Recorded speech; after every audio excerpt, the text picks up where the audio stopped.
Have you wondered why a raven and a dove helped Noah confirm the status of the flood? So if you're not familiar with the story, it's about a man named Noah who was told by God a great waters was coming to cover the whole earth. He was then instructed to build a boat that would house not only his wife, his 3 sons and their wives, but would include certain animals, birds and creatures.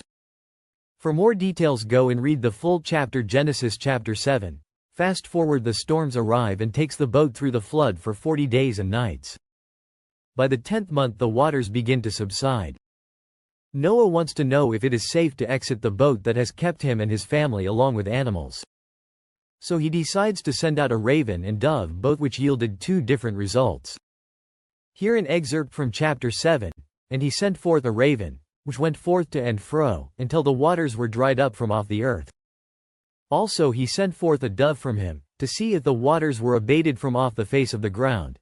But the dove found no rest for the sole of her foot, and she returned unto him into the ark, for the waters were on the face of the whole earth.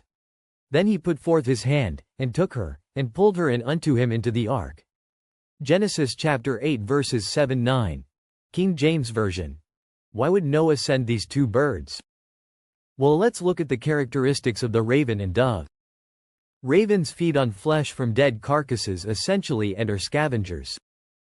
Doves feed on seeds, fruits, and grains, and nest in concealed spots like tree branches for egg safety. So, Noah sent out a raven after the flood, and it flew back and forth until the waters dried up, not returning to the ark. Genesis chapter 8 verse 7. The dove returned with an olive branch. From observation, the actions of both would suggest the waters were subsiding and therefore a dead carcass was found by the raven for feeding, but in contrast the dove had found somewhere dry to nest. The end result, Noah finds the answer to his query. The different action of the birds just shows how nature helps to guide us to safety in times of uncertainty.